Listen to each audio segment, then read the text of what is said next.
Gente, nós estamos aqui diante de um texto que sempre falou muito ao meu coração.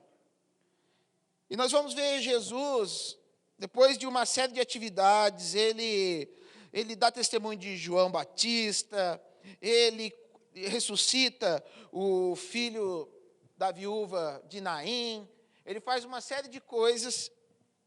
E aqui, depois de ele ter feito tudo isso, um fariseu chamado Simão, que estava só fitando Jesus, vendo quem Jesus era, ele chama Jesus para poder ter um tempo com Jesus e ter uma mesa com Jesus.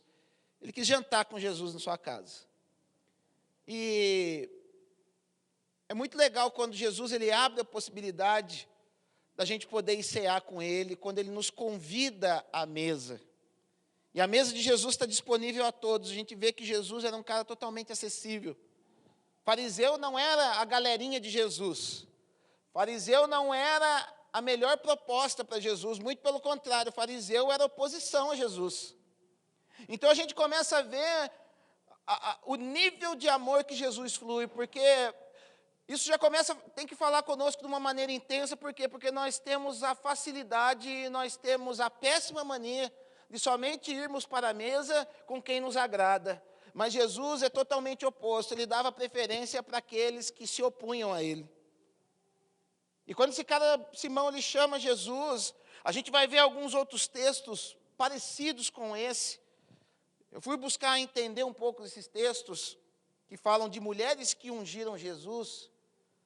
É bem complicado, porque alguns autores vão dizer que essa Maria era a mesma Maria Madalena, outros vão falar que essa Maria era a mesma Maria de Betânia, irmã de Lázaro.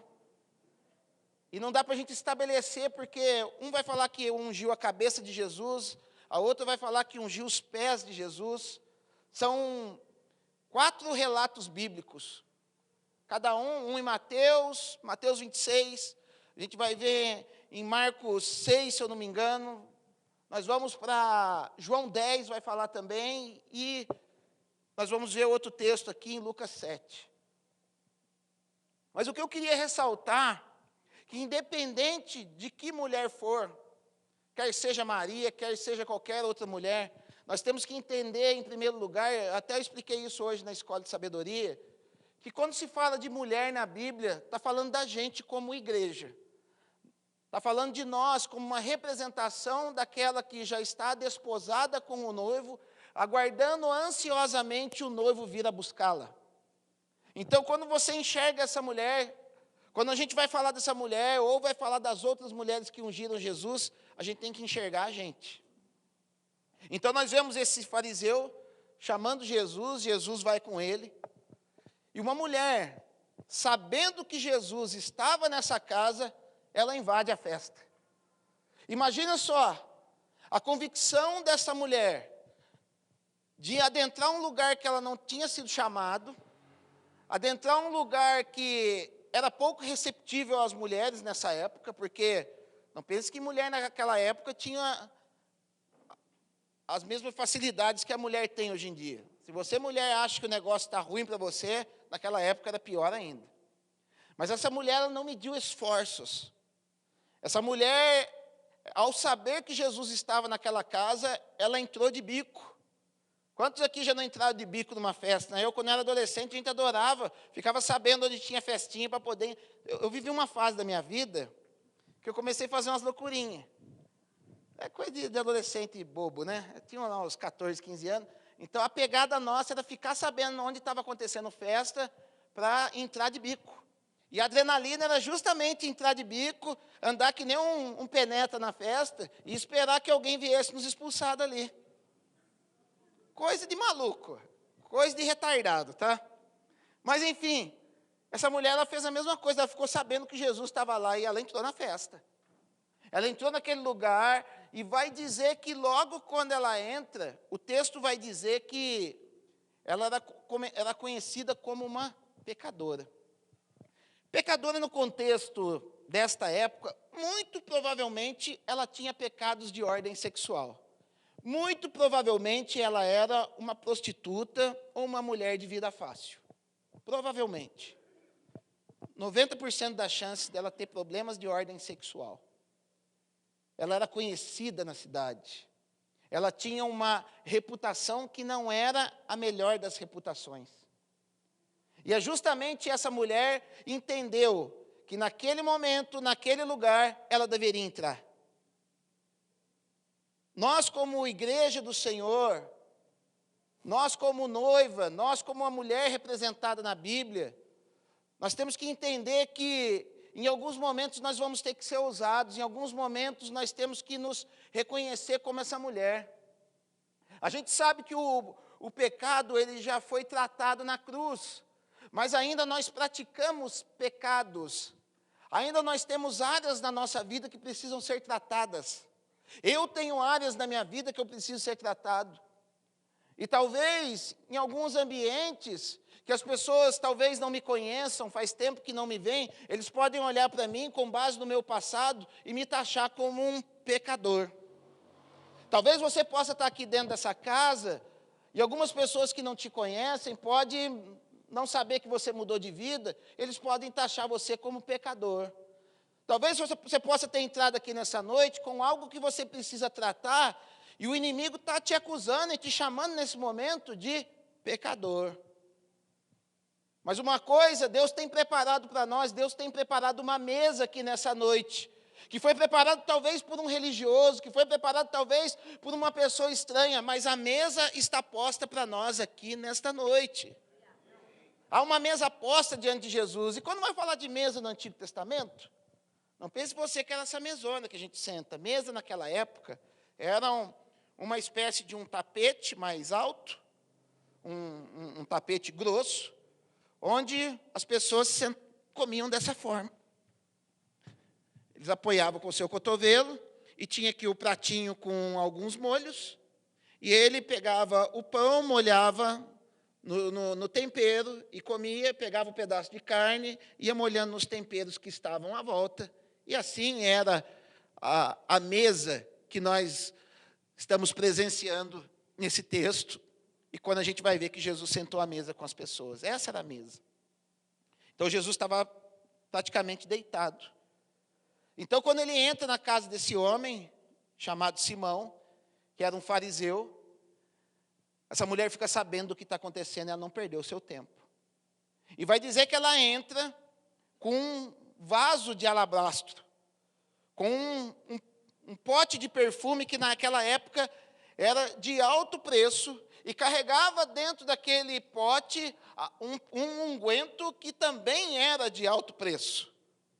Se a gente for olhar para os outros textos, vai falar que esse tipo de perfume, esse tipo de unguento, ele valia aproximadamente 300 denários. Sabe quanto é 300 denários? Você pega o salário mínimo e divide ele por 30, você vai saber o custo de um dia do trabalho equivalente ao salário mínimo. Você multiplica isso por 300. Então, é aproximadamente um ano de trabalho. O salário mínimo hoje está R$1.000. Então, aproximadamente, ela estava na mão dela com R$12.000. Então, havia algo guardado, havia algo que ela tinha adquirido, muito provavelmente com a sua vida de pecado, havia algo que ela tinha adquirido, muito provavelmente com a sua vida errado, mas algo que ela tinha guardado para uma ocasião muito especial. Você já guardou alguma coisa para uma ocasião muito especial? Eu falo que às vezes a gente guarda algumas coisas para algumas ocasiões especiais e às vezes a gente acaba nem aproveitando. Eu já vi pessoas que muitas vezes compram um carro zero e ao invés de arrancar o plástico do banco, ele fica andando com o plástico no banco do carro. Sabe para quê? Para quando vender ele tirar o plástico do banco e entregar o banco novinho para o cara que vai comprar. Você já parou para perceber isso? E essa mulher, ela estava assim, guardando alguma coisa, mas eu entendo que era algo profético que falava dentro dela. Porque ninguém busca o pecado por acaso. Buscamos o pecado porque temos uma necessidade de prazer que não foi suprida. Buscamos o pecado porque queremos viver um prazer que ainda não foi preenchido pela presença de Jesus Cristo. E às vezes a gente fica preso numa vida, achando que se a gente for para Jesus, aquele pecado vai fazer falta para a gente, porque a gente viveu tanto tempo naquele pecado. A gente se acostumou, aquele pecado parece que começou a fazer parte da nossa vida. Parece que aquele pecado faz parte da nossa estrutura. A gente fica até, como que eu vou viver sem esse pecado? Eu, durante 14 anos, eu fui usuário de drogas. E quando me falavam, quando Deus dava seus sussurros nos meus ouvidos, em algumas vezes, que o Senhor sempre nos chama, e não chamou só eu, Ele chama a todos. E uma coisa vinha na minha alma: como que eu vou viver sem essa droga? O que vai ser de mim sem essa droga? O que vai ser de mim sem um baseado? O que vai ser de mim sem alguma coisa que me dê prazer, que me dê adrenalina? Então, um dia, no meu encontro com Jesus, a primeira coisa que o Espírito Santo ministrou no meu coração, falou: você pega essa quantidade de droga que você tem guardada aí na sua casa. Eu não era traficante, mas eu tinha uma quantidade para uso, né? Estava abastecido, né? A primeira coisa que o Espírito Santo falou assim: joga fora essa droga aí. Aí eu falei assim: não, mas eu vou jogar fora isso aqui, eu vou dar para alguém que use. Aí, ó a cabeça do indivíduo. Pode, é desperdício. Vou dar para alguém que use isso aqui, né? Vai que tem serventia para alguém, né? No mesmo momento o Espírito Santo falou: você não vai dar algo que te faz mal para fazer mal para alguém. Você vai pegar essa porção de droga e você vai ralar isso lá na calçada da sua casa. E saiu à noite lá e ralei aquela quantidade de droga e o vento levou. Mas com aquele medo no meu coração, falei: e agora? Esse negócio vai fazer falta para mim. Vai dar abstinência, vai dar uma série de coisas. E por incrível que pareça, o fato de eu ter crido no Salvador, o fato de eu ter sido sensível à voz do Espírito Santo, o fato de eu ter recebido Ele integralmente no meu coração, fez com que automaticamente aquela área da minha alma que sentia prazer na droga, imediatamente foi suprida pela presença de Jesus Cristo no meu coração. A presença de Jesus Cristo, ela é suficiente para poder preencher todo espaço que está ocupado pelo pecado. O pecado foi vencido na cruz e automaticamente ele tem um lugar guardado no teu coração, assim como essa mulher guardou algo para poder apresentar para Jesus. Há um coração pulsante, não só na minha vida, mas na vida de todos que aqui estão, esperando para que Jesus Cristo entre nessa área da tua vida. Porque nós recebemos, por mais que você possa ter recebido Jesus, o Senhor Jesus, Ele vai avançando em nossos corações, ocupando áreas a qual estão ocupadas pelo pecado. O pecado é como um sem terra, ele se estabelece sem autorização dentro do nosso coração, dentro da nossa alma. Ele finca acampamento, coloca uma bandeira de sem terra e tenta intimidar para que Jesus não venha entrar lá. Então a gente fica naquela, né? Não, mas eu vou ter que ir para Jesus, eu vou ter que parar de fazer isso. Eu vou para Jesus, eu vou ter que parar de beber, eu vou ter que parar de fumar, eu vou ter que parar de tal. Deixa eu falar um negócio para você. Quando Jesus chega, a tua necessidade por esses tipos de coisas vão todas se acabar automaticamente. Porque Jesus, Ele não veio para trazer remédio para o nosso coração. Jesus, Ele veio para trazer liberdade e cura plena para o nosso coração. Você não vê em momento nenhum Jesus falando assim: ó, vem cá que eu vou dar uma dipirona para aquilo que você está passando. Vem cá que eu vou colocar um band-aid naquilo que você está passando. Não, ele fala de maneira nenhuma, ele fala assim: ó, vem cá, a tua fé te salvou. Essa palavra salvou no grego é uma palavra chamada sozo. É a mesma palavra usada para cura.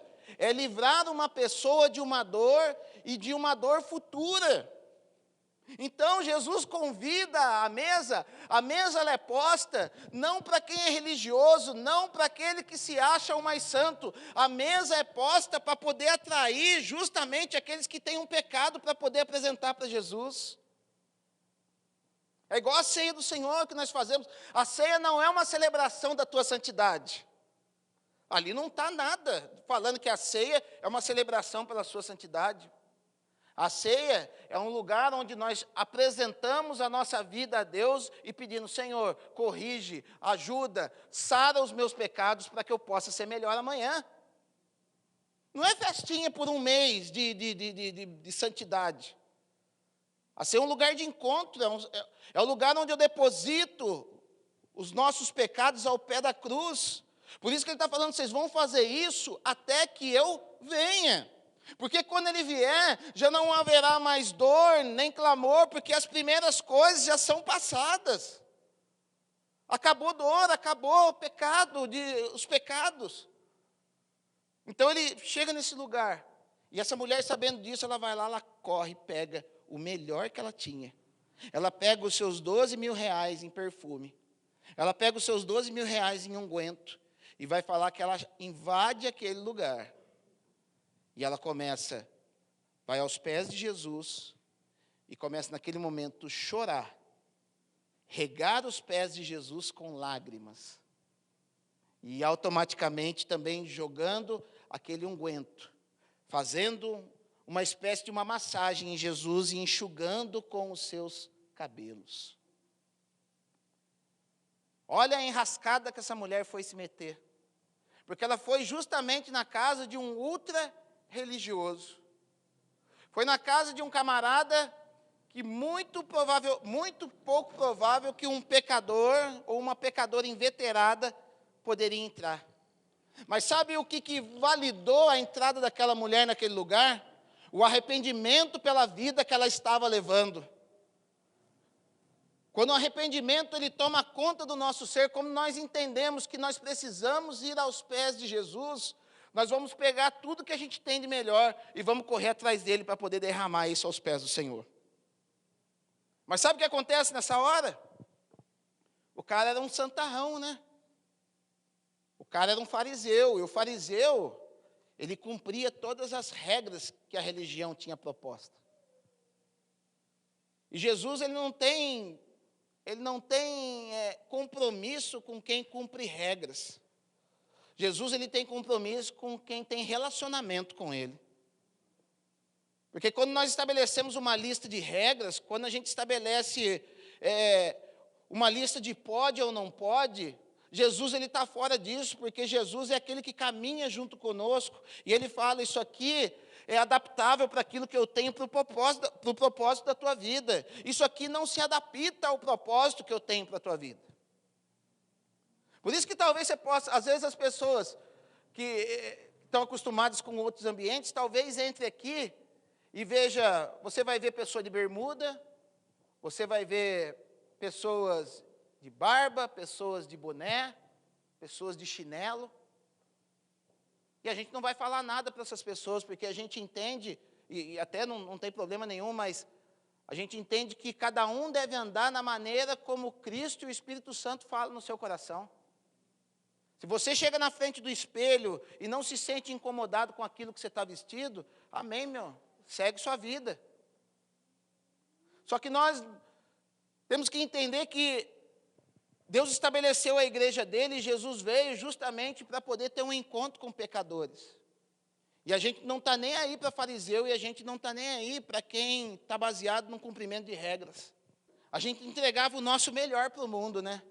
Entregava nosso salário com droga e bebida, com aquilo que não devia, entregava nossas energias, entregava os nossos finais de semana, entregava os nossos feriados, entregava o nosso ano novo e o nosso Natal para o mundão. E achava pouco ainda, ficava procurando, fazia empréstimo para poder entregar mais, é ou não é?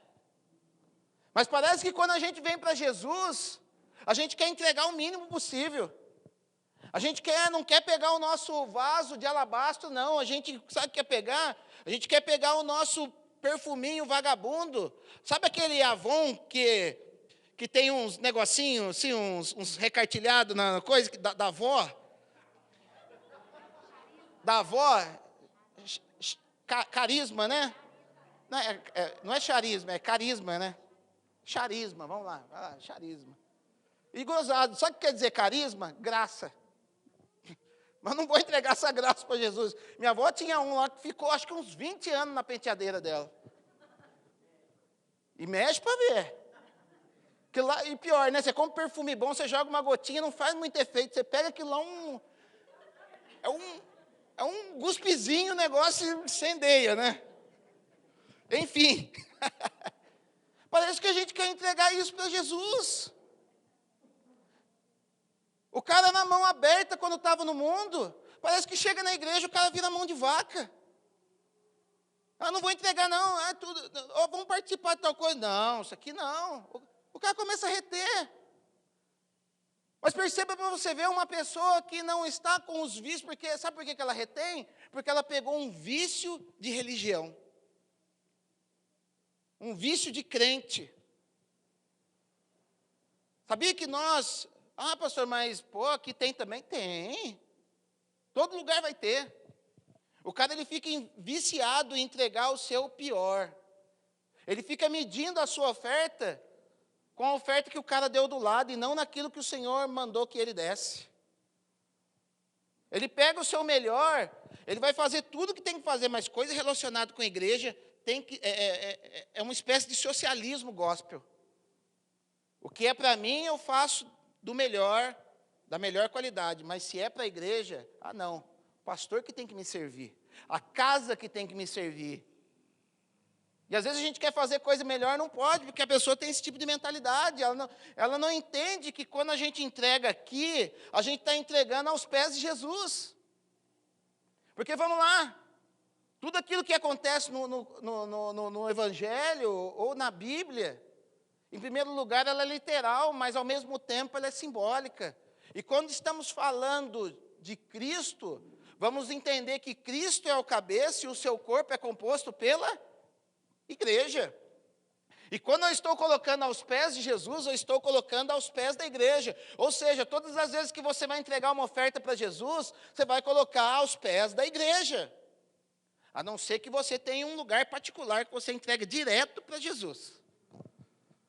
Você tem lá igual a caverna do Batman, né? Você tem um elevador que te leva direto na sala do trono.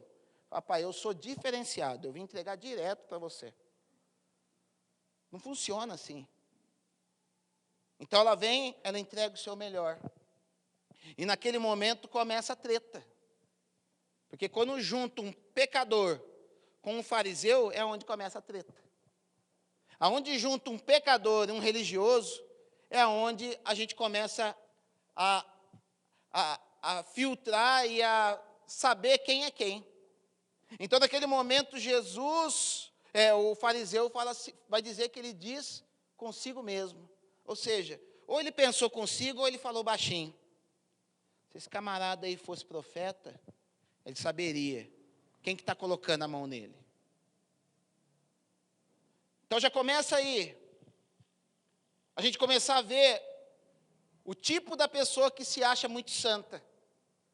O tipo da pessoa que acha que não tem que se acertar com Jesus. O tipo da pessoa que não tem reverência com Jesus. Por quê? Porque se baseia num cumprimento de regras. Que se baseia numa performance. Que se baseia naquilo que ele pode mostrar para as outras pessoas. É como um pavão que se baseia na beleza das suas penas.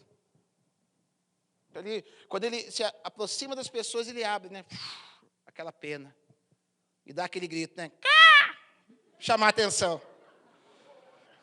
Já viu o pavão, já? Ele faz... Pá!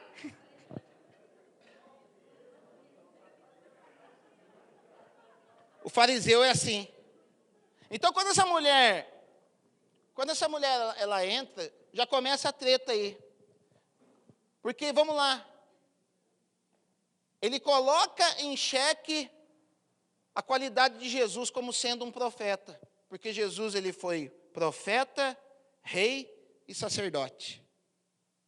Ele coloca em xeque a capacidade profética de Jesus. Pessoas que se baseiam nas suas regras, pessoas que se baseiam na sua performance, não conseguem enxergar Jesus nas suas diversas faces que ele tem.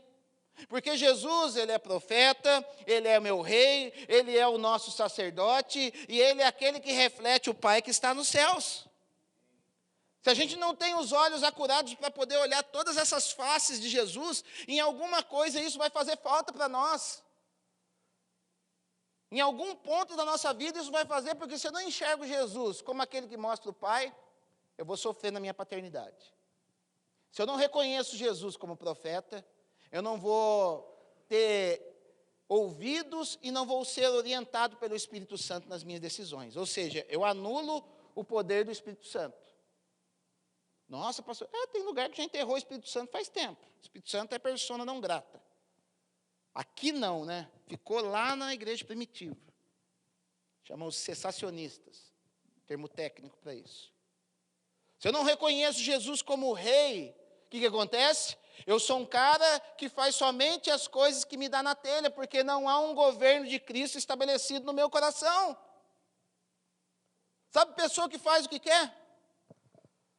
Se eu não me engano, Provérbios 17 vai dizer assim, ou Provérbios 20 lá no final, vai dizer assim, como uma cidade sem muros, assim é aquele que não sabe conter o seu espírito. E como que nós contemos o nosso espírito, a nossa alma, as nossas inclinações pecaminosas, a partir do momento que Cristo é estabelecido como rei e governo dentro do meu coração. Ou você nunca prestou atenção na oração do Pai Nosso? Porque às vezes a gente está na festinha do final de ano, né? Aí está a galera, tem o espírita, tem o macumbeiro, tem o católico, tem o não sei o quê. E a gente tem que fazer uma reza comum ali, né? Aí a gente vai para o Pai Nosso. Então ele vai falar, Pai Nosso que estás no céu. Ou seja, é um Pai que está acima de todas as coisas. E é um Pai que é nosso, não é um Pai meu. É um Pai comum entre todos. Santificado seja o teu nome. Santificado é o quê? O nome do Senhor já foi garantido pelo Senhor Jesus na cruz. Não é que seja santificado, porque tem gente que acha que santificar é o fato da pessoa não cometer pecado. Não, isso é santidade. Santificar é colocar-se debaixo do sacrifício de Cristo, porque o sacrifício de Cristo já é uma garantia da sua salvação. Então, santificado seja o teu nome. Venha a nós o teu reino. O que é venha a nós o teu reino? Venha a maneira como o Senhor governa, a maneira como o Senhor julga, a maneira como o Senhor manda, seja estabelecido no meu coração. É essa que é a oração do Pai Nosso, porque uma vez que o reino dele é estabelecido no nosso coração, quando ele começa a ser estabelecido no meu, no seu, quando começa isso invade toda a terra, o reino literal de Cristo vai ser estabelecido nessa terra. Sabia que quem está com a chavinha na mão de Jesus voltar ou não somos nós? A palavra de Deus vai falar que os céus retêm a volta de Jesus até que o povo entenda, até que o povo clame, até que o povo evangelize, até que o povo pregue o reino de Deus às nações. E pregar reino não é pregar salvação. Existe uma diferença. Pregar reino é pregar qualidades, é pregar atitudes, é pregar honra ao Senhor. Pregar salvação é falar, crê no Senhor Jesus e você vai ser salvo. Isso é uma coisa, pregar reino é diferente. Porque a gente está aí, às vezes, pregando salvação. Só que pregar salvação não antecipa a volta de Cristo. O que antecipa a volta de Cristo é anunciar o que? O evangelho do reino. Seja feita, então, venha a nós o seu reino, seja feita a tua vontade. Por quê? Porque uma vez que o reino do Senhor, uma vez que o trono de Jesus está estabelecido no meu coração, a vontade dele vai ser feita na minha vida. Sabe, todas as vezes que você faz burrada, todas as vezes que você peca, todas as vezes que nós não cumprimos aquilo que Deus requer de nós, é porque o trono dele não está estabelecido de forma plena no nosso coração. Porque a gente tem mania de colocar o quê? O pior para ele resolver, né? Então, vamos lá, Jesus. Você resolve o meu casamento, você resolve as áreas mais podrinhas aí. Mas tem umas áreas que eu quero guardar ainda. Então, você resolve as minhas finanças, mas o meu relacionamento aí que eu estou tendo com algumas pessoas aí que eu não deveria ter. Não, isso aqui o Senhor não mexe. Eu preciso ter mais um pouco de prazer nessa área na minha vida. Isso aqui você deixa. Porque para quem não quer se converter, e para quem é religioso, Jesus é o maior estraga-prazer que existe na face da terra. Permita Jesus estragar os teus prazeres mundanos, para que os prazeres de Jesus possam ser os teus prazeres. Quando você deixar Jesus estragar os teus prazeres mundanos, o teu prazer vai ser a presença de Jesus, e você não vai sentir falta de nada. O que ele vai falar? Buscar em primeiro lugar o reino de Deus. Reino, não é salvação. Reino, comportamento, honra, justiça. E a sua justiça, e todas estas coisas vos serão acrescentadas.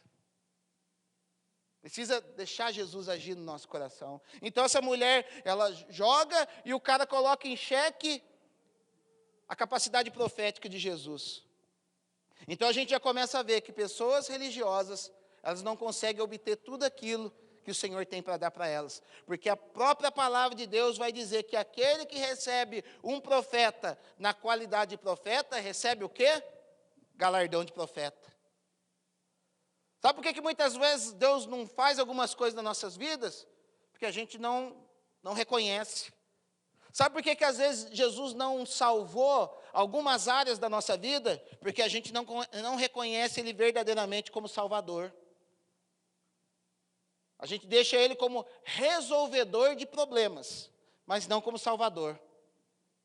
E um problema resolvido sem salvação, aquele problema volta pior lá na frente. É como você ter uma doença gravíssima e você tentar curar com dipirona. A dor vai acabar por um momento, mas lá na frente, na hora que você for no médico, ele vai falar, o tumor já se alastrou de forma irreversível. É complicado. Jesus ele vem para nos salvar todas as áreas da nossa vida. Então o fariseu ele não permite, em primeiro lugar, reconhecer que Jesus tinha uma mensagem do céu para a vida dele. Ei, deixa eu falar um negócio, Jesus tem uma mensagem do céu para a tua vida, abra o teu coração, reconheça que esse é um ambiente profético. E ambiente profético não é um ambiente onde o camarada fica girando em línguas estranhas e vem falar, eis que te digo, de mim mesmo. Ambiente profético é onde o Espírito tem liberdade para poder entrar nos lugares mais escuros do teu coração. Esse é o ambiente profético. E é lógico, dentro desse ambiente profético, Deus levanta profetas para falar com a gente. E você vai receber aquilo que o profeta está profetizando na tua vida a partir do momento que você, primeiro, reconhecê-lo como profeta, e segundo, julgar essa profecia e reconhecer que ela se encaixa para a tua vida. Porque não sai recebendo tudo que os outros falam, não, tá? Coríntios vai dizer que, ali em 1 Coríntios capítulo 14, que quando uma pessoa profetiza, enquanto uns estão profetizando, os outros devem julgar. E quem que julga? Pessoas que estão como cabeça daquele lugar, pastores e presbíteros da casa. Então, recebeu algo da parte de Deus? Vem perguntar para a gente, o que a gente acha? A pessoa está afogada, está até a tampa no pecado. Ai, pastor, Jesus falou para mim que amanhã vai vir R$1 milhão na minha conta. Ô, cara, de Jesus não vai vir. Você tem que se acertar primeiro. Toma cuidado com esses revelamentos que tem hoje em dia. Hoje em dia tem até revelação por Facebook. Então o cara entra na live lá, 5 mil pessoas. Ah, o Marcos entrou aqui. Marcos, estou vendo aqui para a tua vida, prosperidade, dinheiro, R$10 mil amanhã, hein? Opa, vamos para a próxima. Sai fora que é laço. Isso aí não existe. Então ele não reconhece Jesus como um profeta. Ao passo que aquela mulher reconheceu que ali estava a sua salvação. E vai falar que Jesus, naquele momento Jesus ele foi tomado por um dom do Espírito chamado palavra de conhecimento. O que é palavra de conhecimento? É o Espírito Santo traz ao meu coração aquilo que está passando na tua vida, aquilo que você está pensando ou aquilo que você está vivendo. E naquele momento, Jesus ele teve um dom de de discernimento, uma palavra de sabedoria, uma palavra de conhecimento. Opa, tá difícil. Palavra de sabedoria é diferente, tá, gente? Ele teve uma palavra de conhecimento. E ele olhou para Simão e falou: Simão, um cara, ele devia 500 denários, ou seja, devia 500 dias de trabalho. Aproximadamente, para quem ganha um salário mínimo, 1 ano e 2 meses de trabalho. Ao passo que o outro devia 50 dias de trabalho, ou seja, quase 2 meses de trabalho. O credor, vendo que eles não tinham condições de pagar, perdoou-lhes a dívida. Qual o amaria mais? Qual seria o mais grato? E naquele momento o fariseu discerniu bem, falou: o cara aqui devia 500. E Jesus falou: discerniste bem, porque aquele a quem muito perdoado, muito ama. E aquele a quem pouco se perdoa, pouco ama. E é nesse momento que a gente tem que nos reconhecer nesse texto e parar para pensar: será que nós temos sido mais fariseus ou nós temos sido mais do que a mulher pecadora? Porque qual o problema do fariseu? Não era exatamente ele pertencer a um grupo que era chamado dos fariseus. O problema grande do fariseu era não se reconhecer como pecador. Aquela mulher, ela já entra reconhecendo o seu pecado. Aquela mulher, ela já entra falando: eu estou toda errada, e eu vim aqui para poder buscar salvação em quem tem salvação para me dar. Agora eu pergunto, o fariseu não reconheceu Jesus nem como profeta. Você acha que ele estava reconhecendo Jesus como Salvador?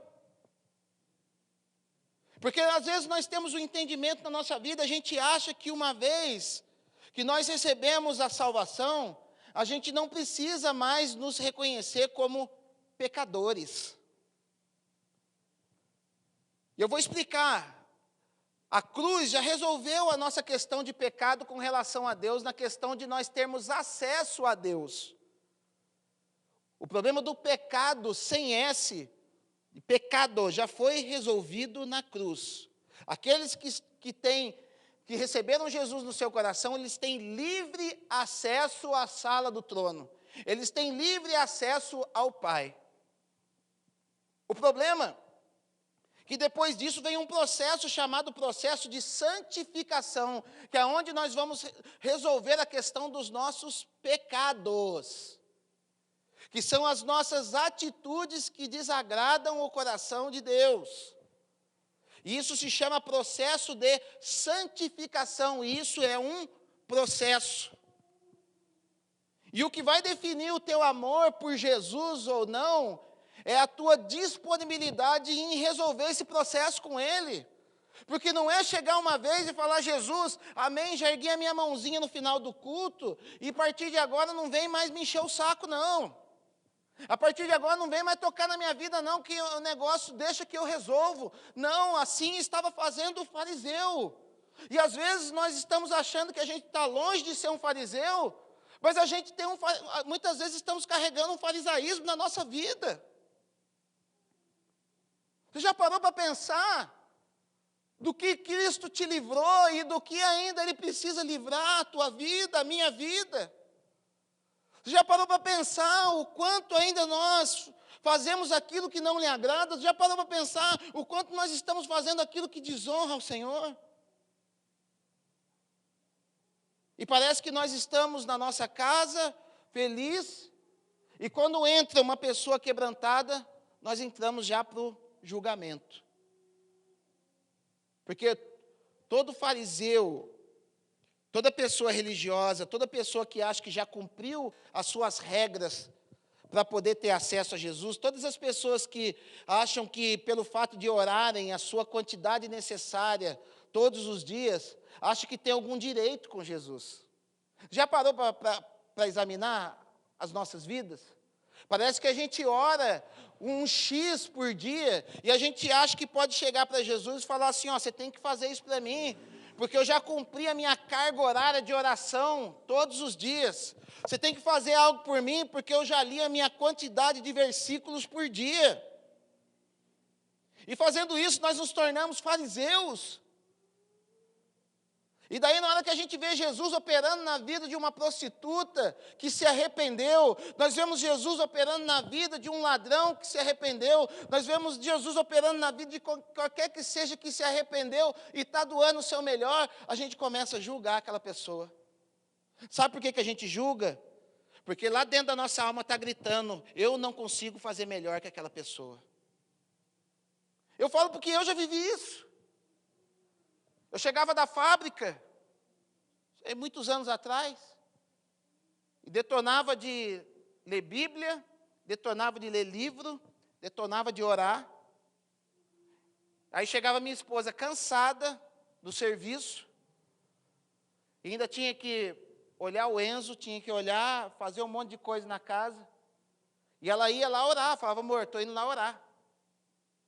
E ela orava 10 minutinhos. Aí ela voltava, eu ficava bravo com ela. Falava, que isso? Isso aí é oração que se preste? Falava. Isso aí é oração que você quer entregar para Deus, essa porcaria aí, esses 10 minutos? Foi 10 minutos, eu dobro meu joelho, Jesus nem começou a falar comigo ainda. E sabe o que acontecia? Deus falava com ela. Sabe o que acontecia quando Deus precisava me exortar? Deus usava ela. Sabe o que acontecia? Algumas coisas que ia clamar a Deus, que Deus não respondia, Deus respondia para ela. Não estou falando que ela é prostituta, tá, gente?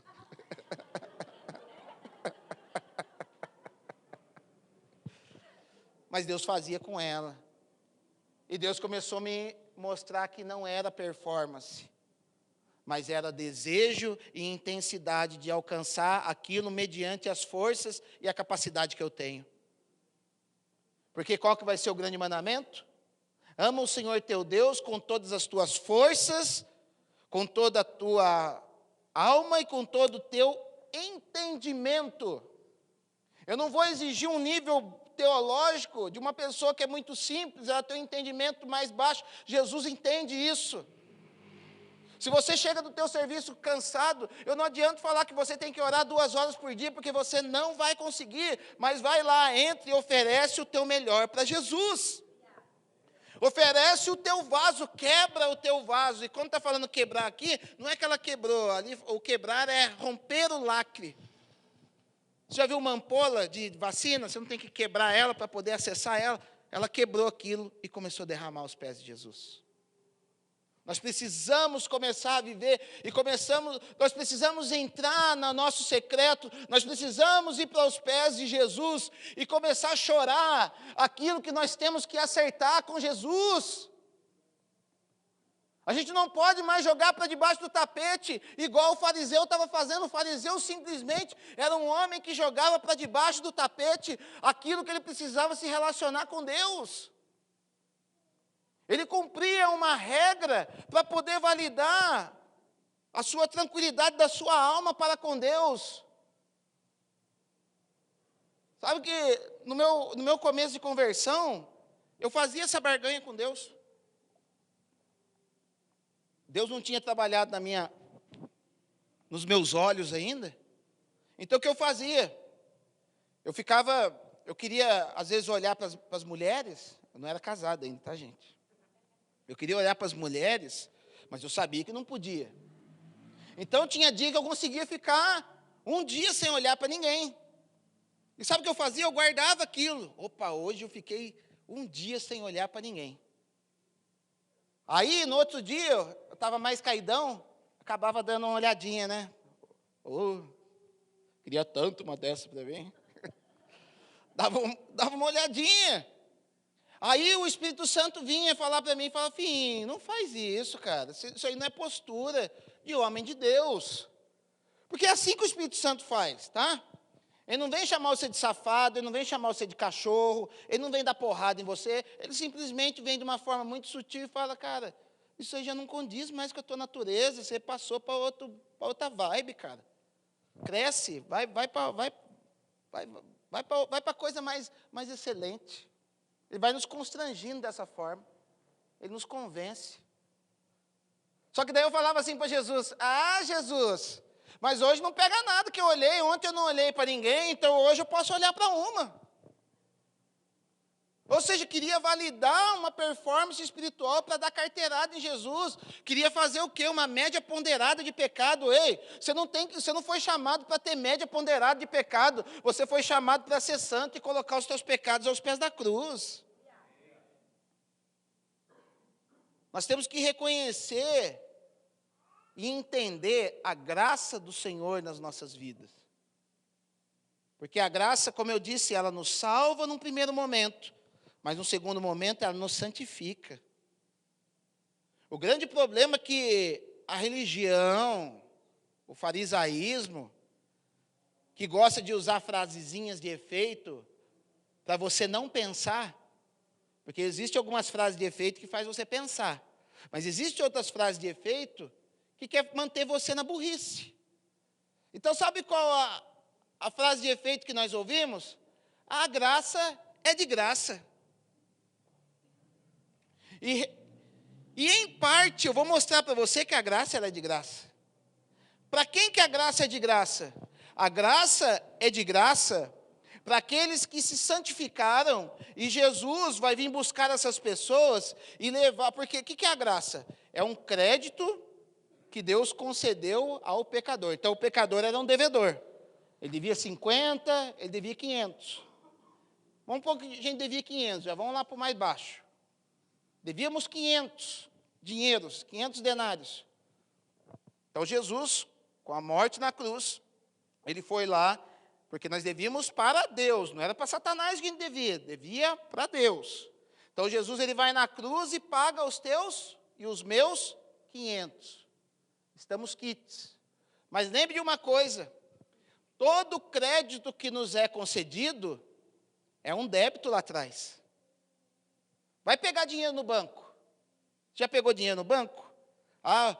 Você vê, agora não tem mais que eu sou pastor. Quando eu trabalhava na Vox, era cartinha do American Express na coisa, era cartinha do Credit Card, tudo oferecendo crédito para mim.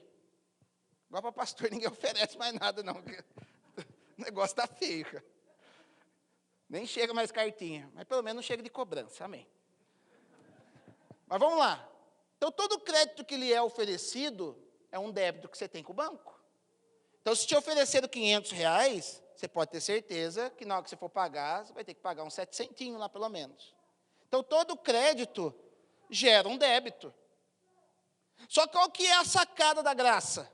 Para aqueles que receberam a Jesus e entraram num processo de santificação, e esse processo de santificação vai tornar a pessoa a maneira como Cristo tem projetado para ela, desde a fundação do mundo, porque nós fomos formados ainda antes da fundação do mundo, nós fomos gerados em Deus, e nesse processo de geração, nós saímos com um projeto de Deus. Então, quando Ele paga a tua dívida, aquela dívida é para você se consertar com o Senhor, é para você restituir aquilo que você devia. Mas Ele não vem te cobrar, por quê? Porque no momento que Ele vem buscar a sua igreja, se você recebeu Jesus, e se você entrou num processo de santificação, Ele vem buscar aquilo a qual Ele pagou. Ou seja, se Ele pagou 500, Ele vem buscar esse 500. E esse 500 Ele já sabe o que significa, alguém totalmente inteiro para Ele. Nesse momento, a graça não custa nada, porque Ele não vai te cobrar nada, você não teve que pagar por isso. Porque o próprio preço que Ele pagou pela tua vida, usou para que você se...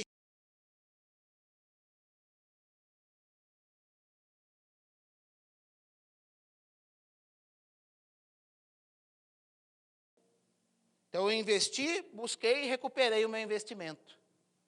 Agora, para a pessoa que não recebeu Jesus na sua vida, foi pago o preço por ela também. Porque vai falar que Deus amou o mundo de tal maneira que deu o seu Filho unigênito para que todo aquele que nele cresce não pereça, mas tenha vida eterna. Então, Deus entregou o seu Filho por todo mundo.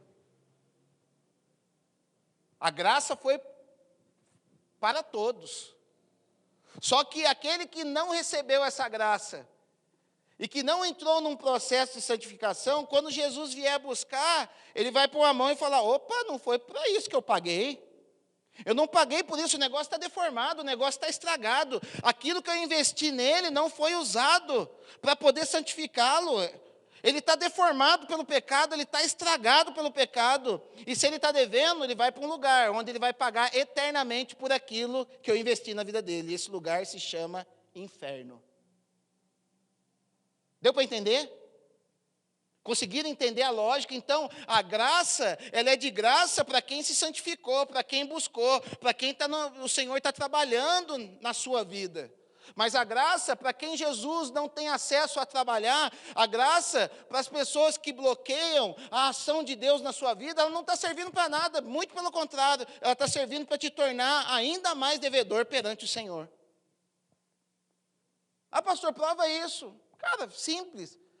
Vai lá para Lucas 19, vai para Mateus 25, vai falar da parábola dos talentos, onde vai falar que ele investe o quê? Um dinheiro naquelas pessoas. E a gente entende que esse dinheiro tanto pode ser naquilo que ele nos dá como recurso financeiro nessa vida, mas a gente pode entender que é a nossa vida também. E vai chegar aqui um momento que ele vai pedir contas daquilo que foi investido. A gente fala assim, ó, dá conta daquilo que eu investi em você. Ah, então, vai falar que o primeiro, aquilo que ele investiu 5, ele duplicou, transformou em outros 5. Ou seja, ele investiu 500 em você, e desse 500, você fez 1.000. O negócio foi tão exponencial na tua vida, que você se santificou tanto, você se enquadrou tanto ao projeto de Deus, que você extrapolou aquilo que ele esperava de você. Ele vai falar que essas pessoas são pessoas prudentes, são chamados de servos bons e fiéis. Vai chegar para o outro que ele deu 2, multiplicou por 2 também. Mas vai chegar em um que ele deu um só, e ele vai falar assim, ó, eu tive medo e escondi o meu talento, enterrei ele. Ou seja, é uma pessoa que cumpriu uma regra, é uma pessoa que viu os demais fazendo uma coisa, que viu a maioria fazendo aquilo e escondeu aquilo que ele recebeu de Deus. Ou seja, aquilo não serviu para nada para aquela pessoa, não fez efeito nenhum na vida dela. Ele vai olhar para aquela pessoa e vai falar o quê? Servo inútil. Lançar ele para onde é o quê? Ranger, onde há fogo e ranger de dentes. É um servo inútil. Porque todas as vezes que a gente só faz aquilo que lhe é mandado, nós somos servo inútil. Pô, pastor, pegando pesado, Somos chamados à superação, somos chamados a transbordar, somos chamados a ser exponenciais. Se você não tem sido exponencial em tudo aquilo que você faz, se você tem que ser cobrado pelo seu chefe para poder executar as suas tarefas, cara, não diga não de eu ter que falar para você, mas é a Bíblia que fala, você está sendo um servo inútil. A gente foi chamado para fazer além daquilo que fomos pagos para fazer. Eu costumo falar sempre da escola de sabedoria. Eu estava tranquilo em casa, então faço material de célula, de vez em quando prego na quarta, saio para pregar em algumas igrejas aí, prego praticamente todos os domingos e atendo as pessoas durante a semana. Atendo os líderes, quando dá, atendo quem não é liderança, que está lá na filinha de espera, a gente atende. Estava tranquilo, porque foi o que Jesus pediu para mim. Vai cuidar da minha igreja. Estava cuidando. Até o momento que eu olhei para a minha vida, eu falei, eu posso fazer mais. Eu posso fazer mais, eu tenho como derramar mais. E eu quero transbordar mais.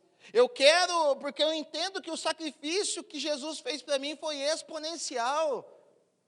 E a única resposta que eu posso dar para Deus não é vir aqui cantar uma musiquinha no domingo ou cantar uma musiquinha na quarta. O que eu posso fazer para Deus é fazer algo mais que está nas minhas mãos para fazer. Então eu cheguei para a igreja e falei, ó, de domingo de manhã eu vou estar aqui na escola de sabedoria. Eu vou derramar para vocês tudo que eu tenho de mais profundo. Estou derramando para a galera aqui. Pensa que é fácil? Talvez você possa falar, o pastor já sabe. Cara, eu tenho que acordar meu filho fica no veneno de ter que acordar cedo no domingo. Todo domingo é briga com meu filho para poder acordar. Minha esposa tem que sacrificar, porque ela tem dificuldade de acordar cedo, ela dorme tarde.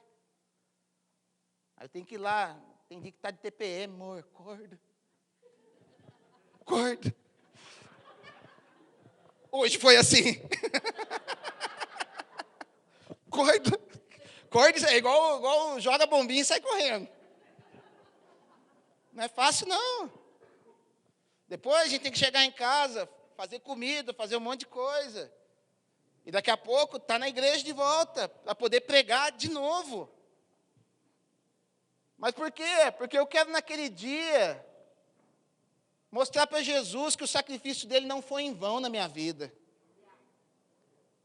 E pode ter certeza, se eu me acostumar e ficar bem na escola de sabedoria, eu vou dar uma cardinha igual em outro lugar, Não tem problema com isso, não. Porque eu não quero ouvir Jesus naquele dia falar, cara, você fez somente o que lhe foi mandado, cara. Aquilo que eu mandei para você, você fez. Aquilo que eu falei para você fazer e você fez somente aquilo que eu te mandei, era o mínimo do mínimo. Mas a gente não foi chamado para ser mínimo, a gente foi chamado para ser máximo. E a gente mesmo fala isso. Porque a gente lê texto lá em Deuteronômio, não, eu fui chamado para ser cabeça e não fui chamado para ser cauda. Faz até adesivo no carro, né? Sou cabeça, não sou cauda. Cara, ser cabeça é fazer mais do que lhe foi proposto. Agora, se teu chefe está toda vez lá, cara, faz aí, já fez? Não fiz ainda, pô, mano. Mas, enfim, porque a maneira que nós vivemos, a maneira como nós oferecemos os nossos dons, a maneira como nós nos derramamos aos pés de Cristo, é o que vai validar se nós amamos a Cristo mais ou menos.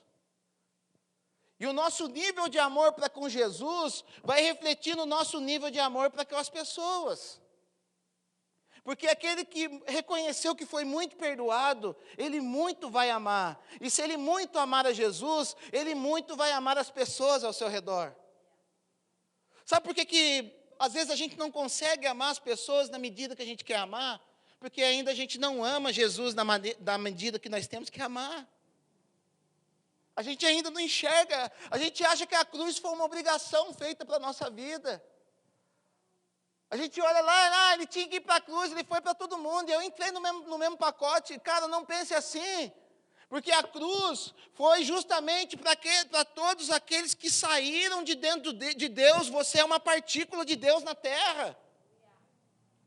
Você não é uma partícula solta. Imagina Deus como uma bola grande de energia. Eu gosto de fazer analogia com energia. Imagina Deus como uma bola grande de energia. E essa energia, ela foi o quê? Fracionada. Então, foi um pedacinho para lá, que mais ou menos hoje, ela foi tão fracionada, que ela está em aproximadamente 7 bilhões e meio de pedacinhos, espalhados sobre todo o globo terrestre. Todos vieram de Deus, os convertidos ou não. Ou seja, se todos saíram de Deus, se todos são um pedacinho de energia de Deus, automaticamente aqueles que ainda não estão preparados para voltar de Deus, para Deus, aquilo causa dor no coração de Jesus. E ele morreu na cruz justamente para que todos esses 7 bilhões e meio de pessoas, naquele grande dia, possam novamente se unir a essa grande bola de energia que se chama Deus Pai. E se eu não consigo enxergar isso, eu não vou conseguir chegar aos pés de Jesus e entender que nós somos pecadores e que nós precisamos nos derramar e chorar aos pés de Jesus. Porque nós choramos aos pés de Jesus para ganhar carro, nós choramos aos pés de Jesus para ganhar casa, nós choramos aos pés de Jesus para ser curados.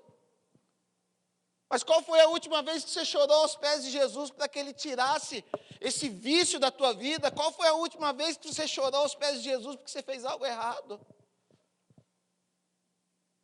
Esses dias eu fui corrigir meu filho e eu corrigi ele demais. Eu fui lá para os pés de Jesus e a única coisa que eu tinha que fazer era falar: Jesus, eu não tenho que falar nada. Eu não posso falar nada, porque eu vou falar o quê? Eu vou chorar na tua presença. Tem coisa que só a lágrima vai conseguir falar com Deus, palavras não vão resolver, sabe por quê? Palavras são vazias. Palavras sem a unção do Espírito são vazias. A gente fala que hoje que vai fazer alguma coisa, amanhã, segunda, a gente já não está fazendo mais nada. Mas quando isso é acompanhado de lágrimas, você pode ter certeza que algo aconteceu no teu coração. Nosso arrependimento, muitas vezes, se torna um arrependimento farisaico. Um arrependimento somente para mostrar para as pessoas.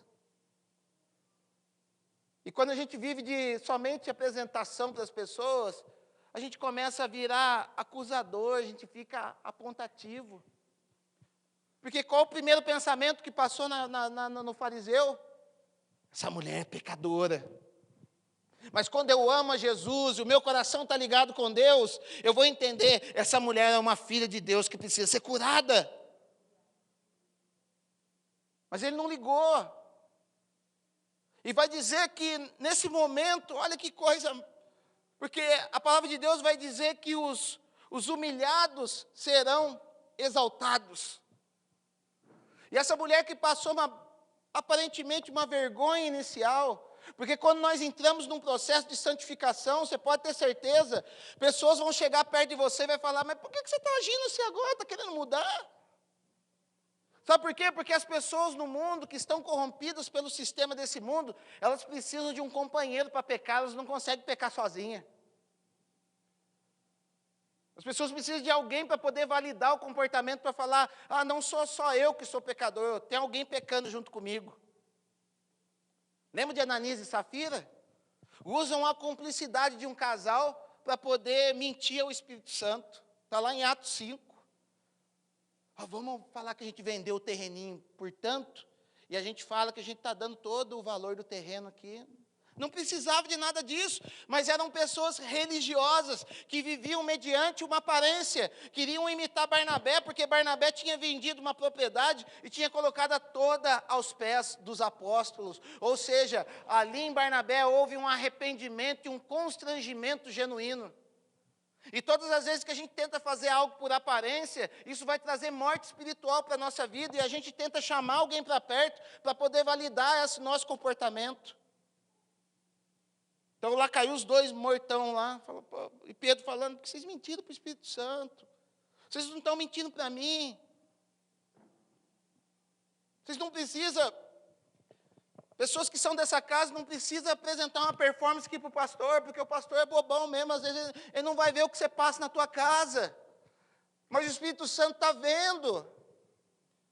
Mas quando a gente reconhece que a gente precisa entender que há uma dívida, que algo foi liberado para nós na cruz, por mais que isso não nos seja cobrado, mas nós somos servos prudentes, nós vamos fazer com que Jesus se alegre pelo sacrifício que Ele fez por nós. Ali em Isaías 53, vai falar que Ele vai olhar o fruto do trabalho que ele teve e se alegrará, porque se alegrará em pessoas que estão dispostas a chegar aos pés de Jesus e falar: Jesus, eu te amo, e por causa de eu te amar, eu vou derramar tudo que eu tenho aos teus pés. Porque vamos lá, vamos fazer as contas. O fariseu ele sabia acusar, mas o fariseu não sabia matemática. Porque essa mulher foi tida aqui como que devia 500 denários, né? Segundo os outros textos, quanto valia um vaso de alabastro com unguento dentro? 300. Só de quebrar ali, ela já pagou mais da metade da dívida dela. E o fariseu pagou o quê? Agora eu pergunto para vocês: quanto vale as lágrimas aos pés de Jesus? Porque Jesus, gente, entrou ali naquela casa e ele vai falar para Simão: Simão, eu entrei na tua casa e por causa que você acha que você já está salvo, por causa que você acha que já cumpriu as tuas regras, você não ungiu a minha cabeça com óleo. Porque ungir a cabeça com óleo era um sinal de honra para aquelas pessoas que eram consideradas verdadeiramente homens de Deus e homens de renome.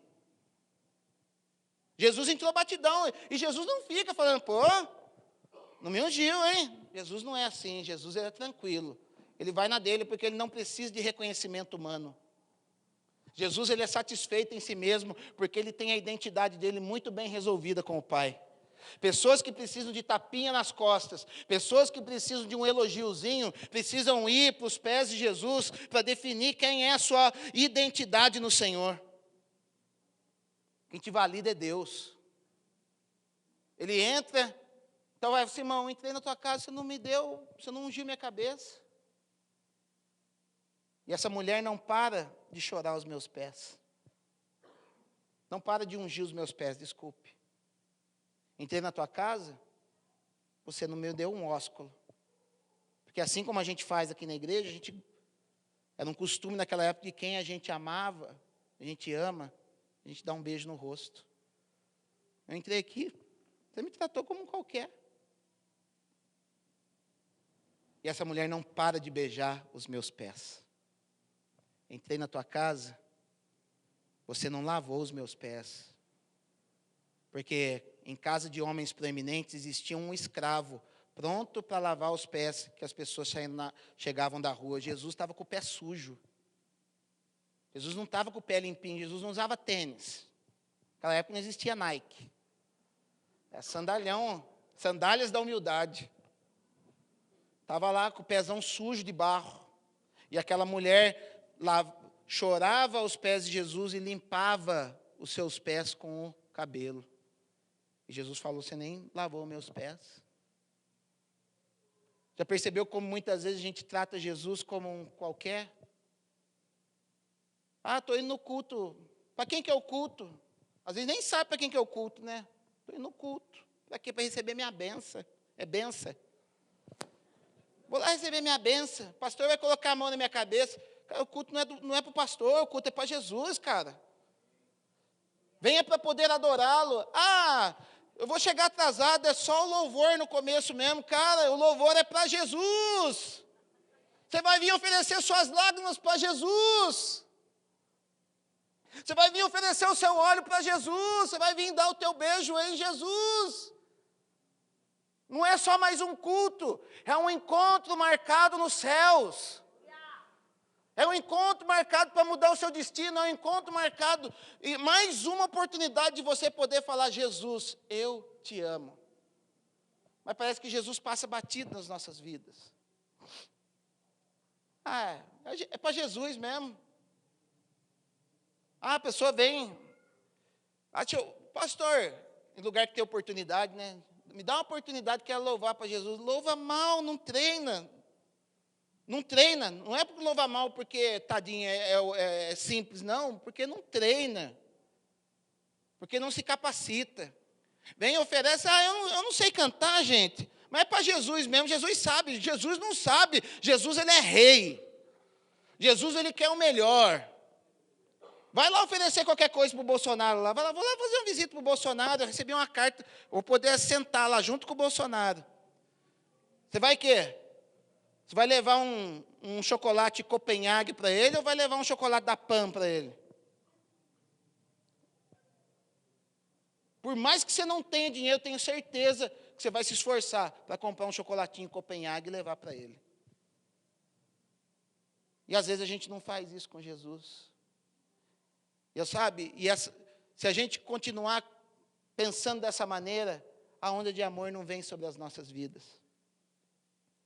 Se a gente continuar pensando dessa maneira, os nossos casamentos vão continuar sem amor, vão continuar sem óleo, vão continuar sem lágrimas, vão continuar sem honra. Se nós continuamos assim, aonde quer que nós coloquemos a planta dos nossos pés, a presença de Jesus não vai ser manifestada. E olha para você que interessante, vai falar que Jesus falou tudo isso olhando para a mulher, olhando para a prostituta, olhando para a igreja. Falando, está vendo, Simão? É como se a minha esposa aqui fosse a mulher pecadora, e o Simão estivesse aqui atrás de mim, eu estou falando, está vendo, Simão? Ela me ungiu com óleo, ela me beijou, ela lavou os meus pés. E sabe o que ele fala para ela? Perdoados são os teus muitos pecados. E o que Jesus falou para o fariseu? Nada. Volto mais uma vez com a pergunta. Temos sido a mulher pecadora ou temos sido o fariseu? Está feliz com a tua salvação, né? Será que ela vai ser validada de verdade naquele grande dia? Será que temos oferecido o nosso melhor? Será que temos oferecido tudo aquilo que... Porque se a gente oferecer para Jesus aquilo que Ele pediu, a gente já está no nível do servo inútil. Mas quando a gente oferece para Jesus aquilo que Ele não pediu, você entra no nível de fiel. Esses dias eu com a minha esposa fomos numa conferência e foi lançado um momento de oferta. E pode ficar tranquilo que a gente não vai fazer momento de oferta. Não vou tirar seu rico dinheirinho hoje. E foi lançado um momento de oferta. A gente orou a Jesus. E talvez você possa achar, Jesus mandou o pastor dar. Jesus não falou nada. Eu olhei para a cara da minha esposa e falei, quanto que vai? Ela, tanto. Eu falei, não, triplica o valor. Foi violento o negócio. E a gente derramou os pés daquele lugar sem Jesus ter falado nada com a gente. Porque às vezes você pode achar, não, pastor ultra espiritual, só faz quando Jesus dá o comando. Não, a gente, falei, vamos superabundar. E a gente foi lá e entendeu que aquele era o momento e aquela era uma terra fértil. E que ali ia cair aos pés de Jesus. E a gente ofereceu o melhor para Jesus. E o que a gente está oferecendo para Deus? Às vezes a gente oferece, sabe o quê? Reclamação. Ah, o pastor não está, a mensagem dele não foi boa. Ah, o líder fulano não está sendo um bom líder. Ah, o fulano de tal não está exercendo a função da maneira como tem que exercer. É momento da gente reconhecer que nós somos a pecadora. Você já está salvo, sim. Você está salvo, mas se reconheça como a mulher pecadora. Vá todos os dias aos pés de Jesus e fala, Jesus, eu quero oferecer o meu melhor.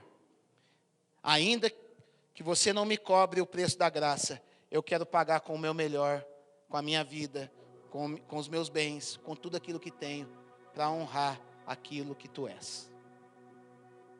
Vamos colocar em pé?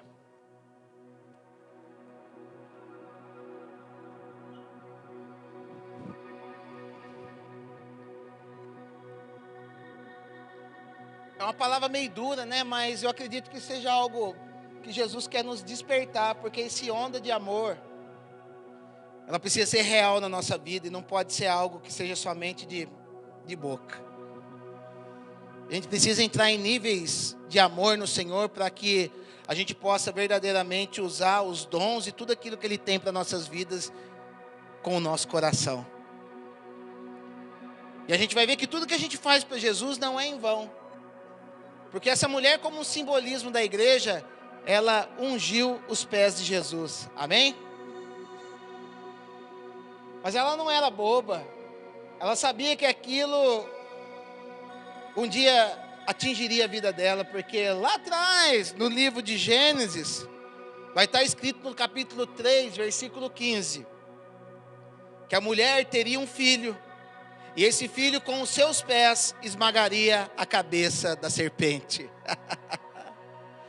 Ei, tudo aquilo que você vai fazer para Deus, todas as tuas lágrimas que você faz para Jesus, todo o teu óleo mais precioso que você derrama aos pés de Jesus, vai servir de alguma maneira para Jesus esmagar a cabeça de Satanás em alguma área da tua vida.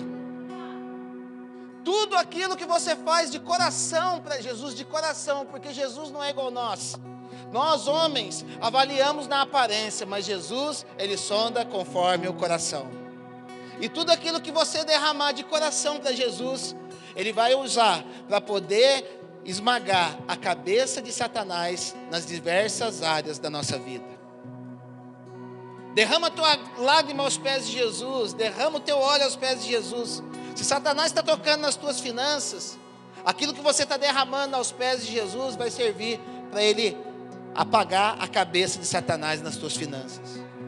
É no teu casamento.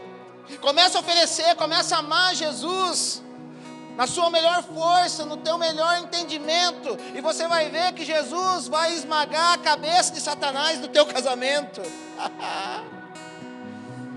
Isso é lindo, gente, porque o próprio Jesus vai dizer no capítulo 14 de João: se me amais, guardareis os meus mandamentos.